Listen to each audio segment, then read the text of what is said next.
Well, there's a historic matchup going down in Tiger Stadium on Saturday night. Southern LSU. It's the Battle of Baton Rouge. So the mouth of the South, Darrion Gray, host of Locked On HBCU, joins the show to preview the game and highlight just how important this game is in Baton Rouge. All of that and more on today's edition of Locked On LSU. You are Locked On LSU, your daily podcast on the LSU Tigers. Part of the Locked On Podcast Network. Your team every day.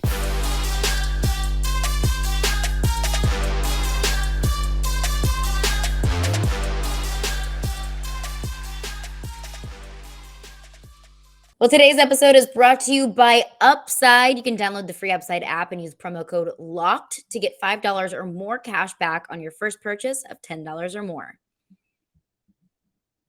Coming in on a little Locked On LSU crossover with the host of Locked On HBCU podcast. We got Darrion Gray, the mouth of the South, here previewing the Southern LSU matchup on Saturday in Tiger Stadium.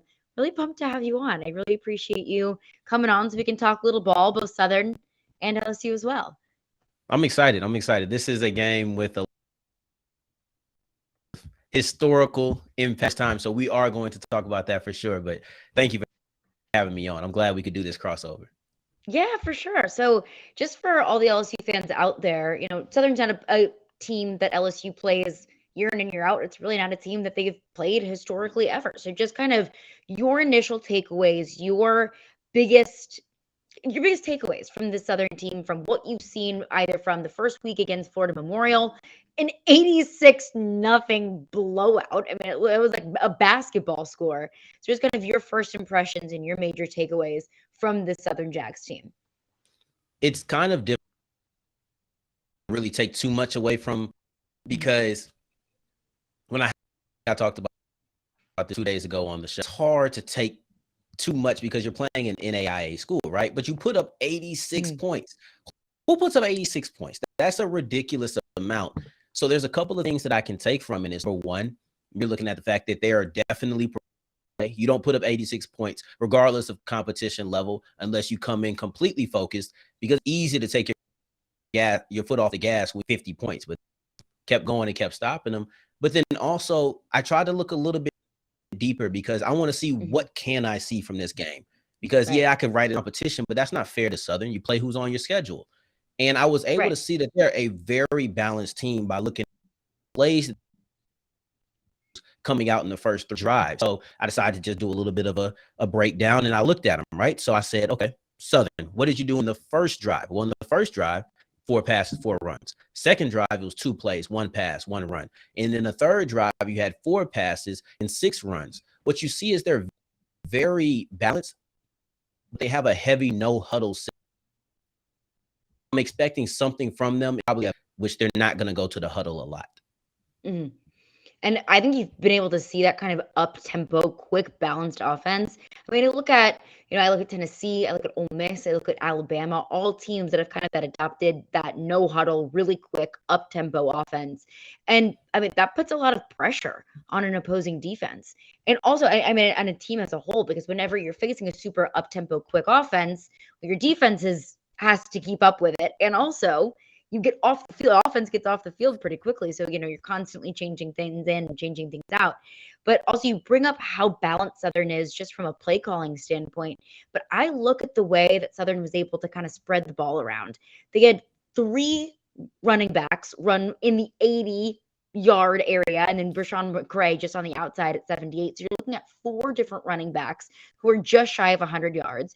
You look at, 4 different wide receivers who all caught a pass at least. So, I mean, Southern, this team is incredibly balanced, not just in the play calling that you mentioned, but also the way that they're able to spread the ball around. So how is this LSU defense going to be able to stop a Southern offense that has so many different, playmakers and pass catchers and guys who can run the ball as well? I feel it's difficult because they're going in with a first-year coach. This is one of the more difficult pre-game tasks that I feel as if LSU will have right now, because there's not much information. You could go back and look at Prairie View, where Eric Dooley was before, and they were a pretty good offense there. But for the most part, I try not to take too much there because I don't know what they're going to do. They did spread the ball around. They do have a lot of runners. And you look at Brashawn McCray at the quarterback position who can also run the ball. It's a lot of things that I feel like LSU is going to have to play a reactionary style of football at the beginning of the game because the game tape isn't there. I don't think they'll put much stock into the Florida Memorial game because it's like that's NAIA. They didn't get tested much and they kind of just ran them over. So when the first quarter happens, you might see a filling out process. You might see a decent drive out of Southern in the first drive, but LSU is going to have to try to find a way to react to whatever Southern puts in front of them as opposed to having a preset game plan going in. And to your point about Brashawn McCray, 7 of 12, 79 yards, 2 touchdowns against Florida Memorial. But there were also 4 different players who went in there and was throwing passes. Harold Blood, Glennon McDaniel, Chris Tucker, had 4 different quarterbacks play in game 1. And of course, you're going to be putting in some of your backups whenever you're up 70 or 80 points in your game 1, kind of get your guys lower on the depth chart, some experience. But are we going to see kind of a 2 or 3 or even 4 quarterback system throughout the rest of the season for Southern? Or is Brashawn McCray the guy? I think he's going to be the one as long as he continues to play up to par. I think he's going to be the guy. They said he had a really good spring practice. And the only reason I believe you saw this many quarterbacks is because the game was so out of hand. You have some teams in week 1 where things aren't going good, and that's why you start seeing multiple quarterbacks. But this is more so because, hey, we're up 40, 50, nothing. Like, they're not catching us. You don't have to. We can go ahead and put 2, 3, 4. Bring the other guys in because they're not catching us. Yeah, I think that's more of a result of that and less of a still quarterback battle going on through the first couple of weeks. I don't think that's the case. Yeah, give your backup some time. Give them some reps. I respect it. But I guess overall question for you is, what do you think is the biggest strength and biggest weakness of the Southern team? The biggest strength is the defensive line, in my opinion. They have 2 of the best defensive linemen in their position, in the conference. They have Jordan Lewis coming off the edge, who in 2021 in the fall, but the spring season, that weird, post-COVID year season, he was the Buck Buchanan Award winner for the best defensive player, not in the SWAC, not in Black college football, but he was the best defensive player in the FC. So that's somebody you're definitely going to have to watch coming off the edge. And Eric Dooley came over from Prairie View, and he brought in his defensive tackle, Jason Dumas, force within the middle. So I think that right there is going to be a strength of the team, and it's probably a matchup we're going to need to watch, that offensive line of LSU versus the D-line of Southern. And then the weakest position, I would have to say, is McCray. I just don't know. It's a question mark for him. I'm not going to call him a bad quarterback. I need to see it. So he's a question mark in the way that a rookie will be a question mark, where you need to see what he's going to be before you label him a strength or a weakness. And coming up next, for all you Southern and SWAC fans listening, Darrion's got some questions for me about the LSU football program, so we'll get you set for the game. We'll get a full, well-rounded look at the LSU Southern matchup coming up on Saturday. So I want to tell you about the Upside app. So you might cringe at the gas pump whenever you are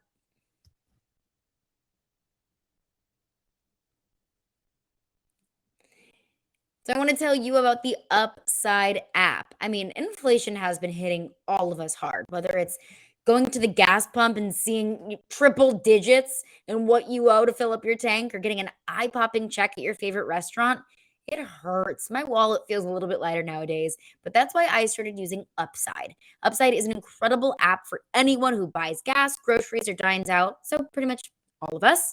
So with every purchase, I'm earning cash back thanks to Upside. So to get started, download the free Upside app. Use my promo code LOCKED, LOCKED, and get $5 or more cash back on your first purchase of $10 or more. So if you're spending money, you might as well make money while doing it. So in comparison to credit card rewards or loyalty programs, you can earn 3 times more cash back with Upside. That's so much better than any of the 1% or 2% that you might get grocery shopping or at the gas station with your credit card. Upside users are earning more than $1 million every week. That's probably why they have a 4.8 star rating on the App Store. So download the free Upside app and use promo code LOCKED to get $5 or more cash back on your first purchase of $10 or more. That's $5 or more cash back on your first purchase of $10 or more using promo code LOCKED. As we keep on rolling on today's episode of Locked On HBCU, I have Caroline Fenton, Locked On LSU, about the Battle of Baton Rouge, and I just kind of came up with that on the fly. I don't know if there's a title for this game. I like it. We're here. We got it. The Battle of Baton Rouge. It makes sense. Word, I like it. Today's word of the day is conciliate, meaning to make more friendly or less angry. Now, I'd be remiss. This would not be an HBCU podcast if I did not remind you that Southern currently has the best record in the city. Okay, let's just go ahead and get that out the way. All right. Salt in the wound. Why don't you? No, it's all love. It's all love. But I was watching this game against Florida State. The question, what happened to LSU being physical? It felt so wrong to watch them lose the line of scrimmage on both sides of the ball. When did this of the game disappear from Louisiana State, man? This isn't the LSU I grew up on. No, and this is not, it did not look like the LSU that we are all used to. And I didn't know who tweeted it out, but I saw a tweet on Sunday night that was only Brian Kelly can make LSU football look like they have no swag. And it was so true. I mean, they looked like a team.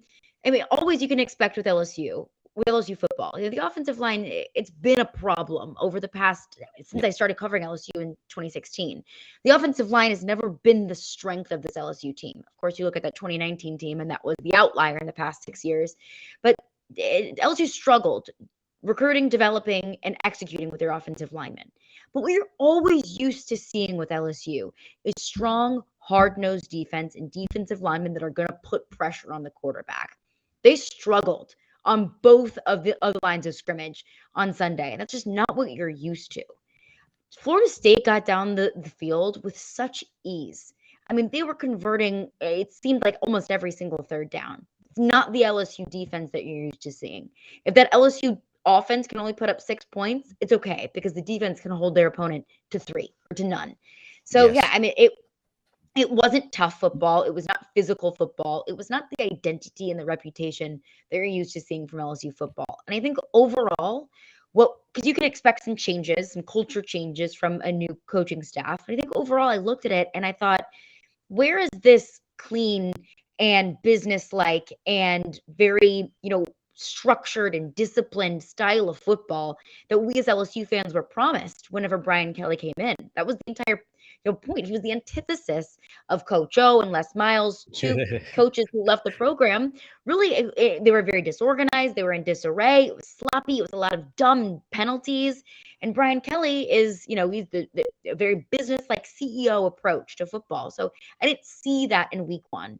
And of course, it's going to take time. I mean, LSU has had either a 500 or sub 500 record the past 2 years. They only had 40 scholarship players in their bowl game against Kansas State in the Texas Bowl last year. So it's going to take time. But week one is very telling. You can learn a lot from week one. I think Georgia is going to be one of the best teams in the country because I saw what they did against Oregon in week one. My perception of Florida completely shifted after week one, because they proved me wrong. And of course, a lot of things can change. But what I saw from LSU in week one, I didn't see that discipline that we would expect to see from a Brian Kelly coach team. Of course, it's going to take time, but it doesn't feel very promising.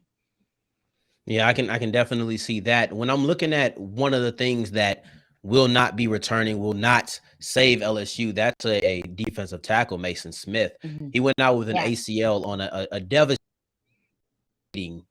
injury. Just celebrating going out like that, it really did hurt me watching it. But what is his on that defensive line going to do going throughout the season this week? Yeah, I mean, just first and foremost, I hate to see that for any player. You hate to see a player go down like that, but especially a player like Mason Smith, who showed so much promise in his freshman season. And I really expected this to be Mason Smith's breakout season, that he's not a household name yet, but I thought that after this season, he was going to start to be. He was really going to show people just how strong and physical he is and his ability to get to the quarterback. I mean, he's such a big guy, but he's very mobile as well. So hate to see that for any player, especially a guy with so much promise and who I was expecting a lot from this year. But after every game, I say the 3 things I did like and the 3 things that I didn't like from the game. But one of the things that I did like from that game on Sunday night, I hate the circumstances, but the thing that I did like was Mekhi Wingo, who was the player that came in when Mason Smith got injured. He came in. He's a sophomore transfer from the University of Missouri. He was an all-freshman SEC team last year. He was really the brightest spot on that Missouri defense last year, which honestly isn't saying a lot, but still, he's a heck of a player. He had 6 solo tackles, and he had that fumble recovery on the goal line that set LSU up for that big 99-yard play at the end of the or a 99-yard drive at the end of the game.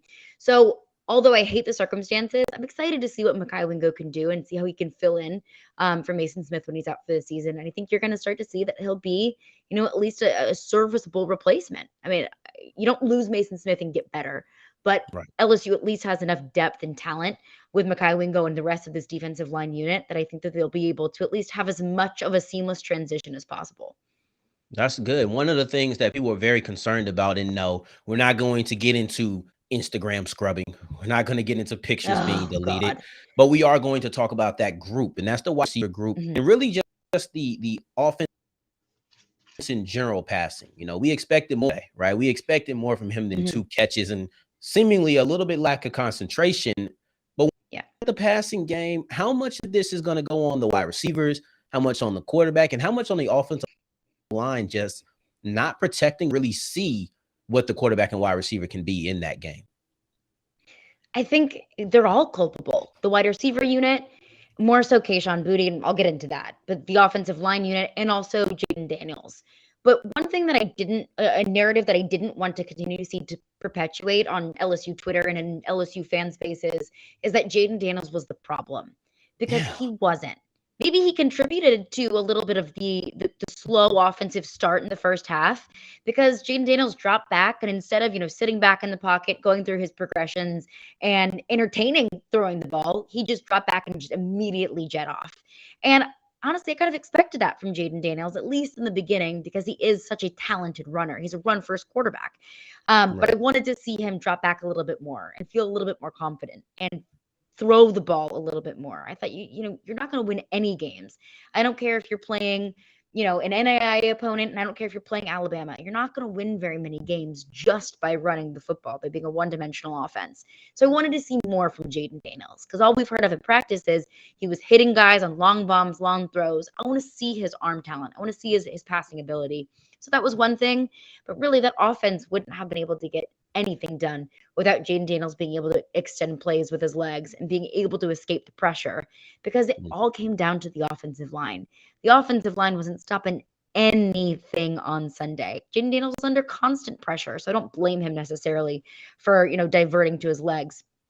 But I look at, the pass catching core as an entire unit, and the outlier is Kayshon Boutte. And you would think, with being lauded as one of the top wide receivers in the country, a top 5 projected pick, that he'd be an outlier for a good reason. But it absolutely was not. I mean, Kayshon Boutte was 2 of 6 for 20 yards. I look at Dre Jenkins, Brian Thomas, Mason Taylor. Dre Jenkins caught 5 of 5 targets with 46 yards and 2 touchdowns. That last touchdown drive, to almost tie the game 24-23 to cut that lead, that was Dre Jenkins. Brian Thomas, 5 of 5. He had 2 really clutch receptions and a really clutch first down in that 99-yard drive at the end of the game. And Mason Taylor, a true freshman tight end, 5 of 6 for 42 yards, and he set up that final touchdown. So that pass catching unit, they were doing their job. No, they weren't getting targeted very often, because Jaden Daniels wasn't throwing the ball very often. But when they were targeted, they caught the ball, and they were able to move the ball downfield. Kayshon Boutte was not. He did have a big first down in that last 99-yard drive. I think he just needed to settle in a little bit, because he was dropping balls. There was one where he was targeted near the goal line. There was 2 defenders, and Jaden Daniels threw a nice pass in traffic, and his eyes were looking at the field. He just wasn't looking up. So he was not a contributing factor by any means for LSU on Sunday. And while I think that's a little bit concerning that, we all expect Kayshon Boutte to be the backbone of this pass catching core, we also have to remember that Kayshon Boutte missed a majority of last season, and this is his first game back. And all the talk about him in the offseason has been hyping him up so much. And with all the pressure of the game, I do wonder how much of it was just big game jitters, that he just got the yips. You can't do that. You're as a top wide receiver on a team like LSU, you can't have games like that. But I do expect big things from Kayshon Boutte moving forward. And it is very reassuring to see that if Kayshon Boutte can't get it done, well, you got several other receivers and tight ends that can get it done as well. And then lastly, before we get out of here and go to talking about, just the discussion side, it's sad. I think that a lot of people sit there and the end of the game was so heartbreaking, but LSU actually touchdowns on their last 3 offensive possessions, pretty stagnant to start the game. Is this a sign of the LSU offense you think we come to see, or making that statement, is that just kind of too much of a jump? We need to wait and see on that side of things. I think it's going to take some time.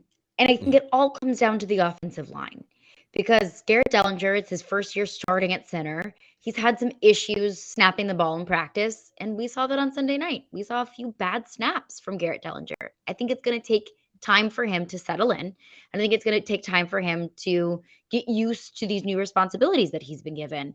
I think it's also going to take Will Campbell, the starting left tackle. He's a true freshman. He's 18 years old. It's going to take him time to settle in. And I think this unit as a whole just needs time to learn each other, to learn Jaden Daniels, to get a good grasp on the game. Because they've got 4 new players on that line. 4 of 5 are all new players that have never played together before. So I do think it's going to take time. But I do think, to your question, which is it? Is it the LSU offense that couldn't get anything moving, or is it the LSU offense that was able to move down the field in a minute and a half? I do think the truth lies there somewhere in the middle, but I think it all comes down to the offensive line.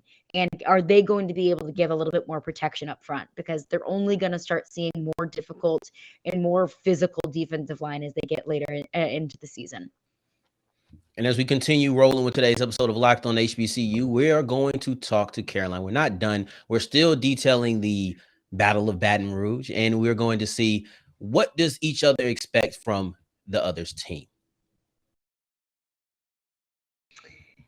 Got a little crossover Thursday, a little crossover episode, Locked On LSU and Locked On HBCU. We're previewing the LSU Southern matchup on Saturday in Tiger Stadium. And it's so cool to say that, because this is a historic matchup between LSU and Southern. I mean, Southern is just a hop and a skip down I-10.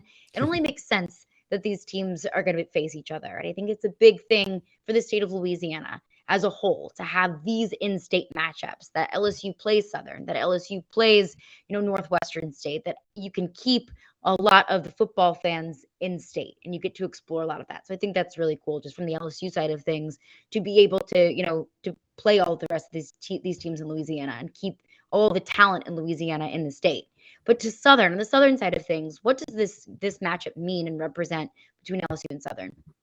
I think that the best way to sum it up in one word, it feels like Baton Rouge, just LSU and Southern never played. It feels crazy to say that. I would be interested to know some of the schools in Louisiana that LSU has never played, but to know that Southern was on this list, I think is kind of strange. And it's just it's a unit, man. This is Baton Rouge coming together. You have they're like 10 minutes apart, I think.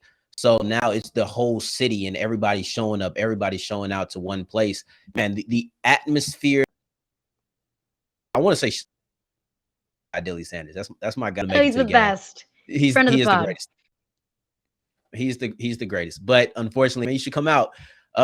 They had a game not about an hour from me, so I ended up going there and getting credentials for that game. But man, the environment is just going to be crazy in Tiger Stadium, and it's something that I will forever envy that I'm not able to take a part of. But man, it's going to be something to watch. Oh, absolutely. And I'm with you. I would love to make it to Baton Rouge for that game. Take the game away from it, the atmosphere, everything else, the tailgating, the hype up all week, because I know in so many workplaces and schools, there might be fans of LSU and Southern, and some people might be fans of both schools themselves. So just like a really cool marriage. And like you said, it's the Battle of Baton Rouge, and it's a city that, unfortunately has experienced so much heartbreak over the past few years of flooding and hurricanes, and the sense of community in Baton Rouge and neighbors helping neighbors. It's there and it's palpable. So it's fun to kind of see those two worlds colliding, and for the community to be able to, be on two sides, but also come together for this game as well. Yeah, definitely. And something I'm looking for on the football field, I think there's an immense amount of pressure on Brian Kelly to not only beat Southern, because we all expect them to beat Southern. So I think that is the truth of the matter. They need to put it on Southern. They need to blow Southern out, because the big difference in week 1 is, well, Brian Kelly came out and lost to Florida State. Billy Napier, he came out and beat Utah.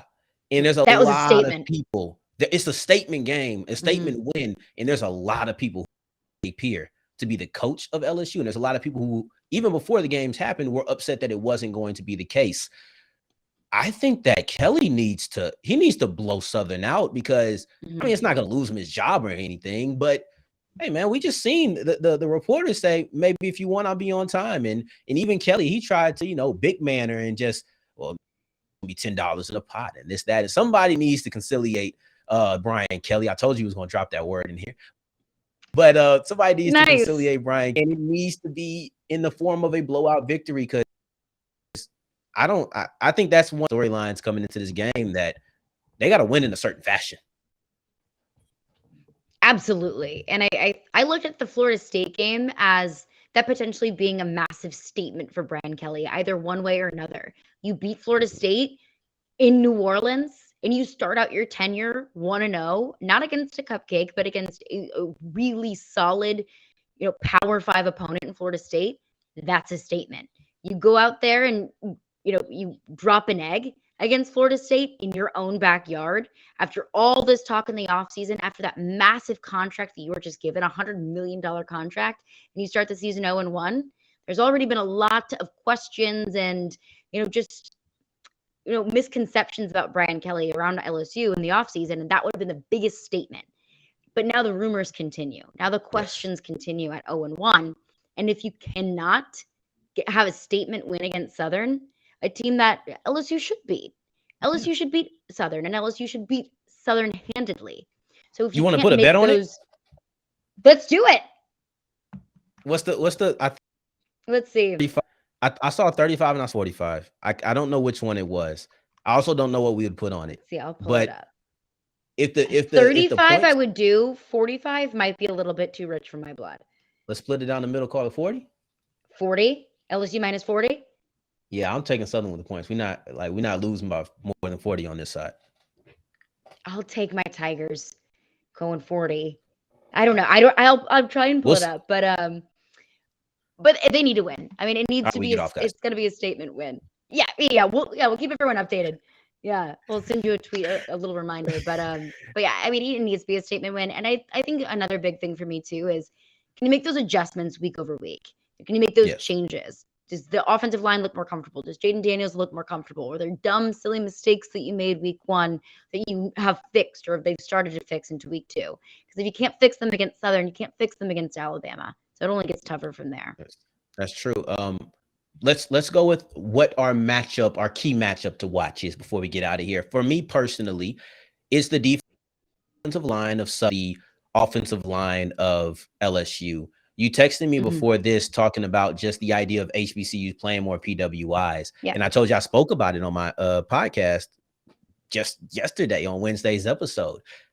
There are going to be so many LSU game, if only to see the wide receivers, right? Because they have talent. Jordan Lewis and Jason Dumas can get themselves so much money. Dimitri Morris, well, we're talking about the defensive line, so we'll stick there. But Jason Dumas and Julius are two players who can really earn themselves a lot of money. And I think that's going to be key, because we saw the offensive line of LSU be an issue. And I believe that one of the perceived strengths, which is what I said, is the defensive line. So now you're going on strength versus weakness. And that's my key, not maybe the victory, but just key in the ball game. What about you? I think you bring up a very fair point, and that was going to be mine as well, was the defensive line against the offensive line. And I think there's an element here too that these Southern players are going to want to come into Tiger Stadium and make a statement, because they're not going into this game saying it's going to be a 40-point difference. They want to go win into LSU's house, in front of their family and friends, in front of the city that they live in and they play in. They're going to want to make a statement. So I think that these defensive linemen specifically are going to be hungry, seeing how the offensive line was such a weakness of this LSU team. And so much of LSU's woes on Sunday night against Florida State were all due to the offensive line. that field goal doesn't get blocked and that extra point doesn't get blocked if the offensive line can just block. So I think the Southern defensive linemen look at this offensive line and just are, licking their lips and, rubbing their hands together saying, okay, we want to make a statement here. And that's, LSU's biggest weakness, their biggest hole. But I think, I look at this matchup and I think it's an interesting one too, with two first-year head coaches.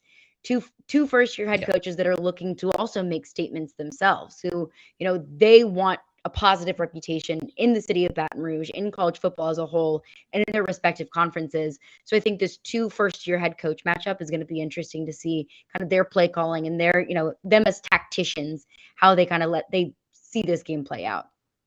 Yeah, definitely. If Eric Dooley can lose his game or even if this game is close going into the fourth quarter or even let's say midway through the late third, oh my gosh, Eric Dooley is about to get so much love from the city. I genuinely believe that to be the case. That's something I'll be watching too.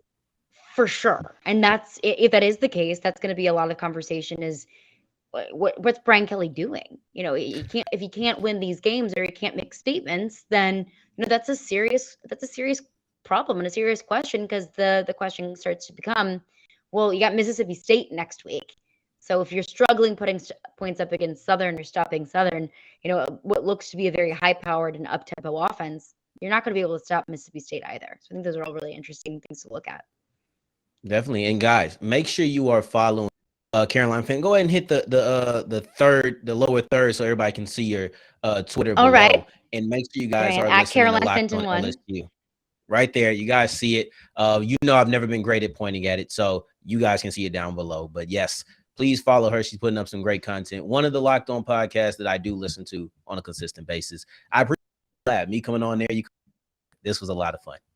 I appreciate you coming on. And Darrion, you do great work. I really appreciate what you do with Locked On HBCU. Where can all the LSU fans out there find you? You can find me on Twitter at South Exclusives. I don't have the lower third, but at South Exclusives is where you can find me on Twitter, or Locked On HBCU. We just hit the 1,000 mark, so we're excited about that over here. Congratulations. Thank Only you. up from here. Indeed. Cool. We're looking forward to the LSU Southern matchup on Saturday. Darrion Gray, Locked On HBCU. Appreciate you. Thank you. Well, thank you for making Locked On LSU your first listen every day. Coming up tomorrow, I'll continue to preview the LSU Southern matchup on Saturday. Now, for your second listen, go check out the Ultimate Pro Football Preview 2022. It's an 8-episode extravaganza to get you ready for the NFL season. The local team experts of the Locked On Podcast Network, plus a betting angle from Lee Sterling of Locked On Bets, all combined into one ultimate NFL preview. Search for Ultimate Pro Football Preview 2022 on your Odyssey app, YouTube, or wherever you get your podcasts.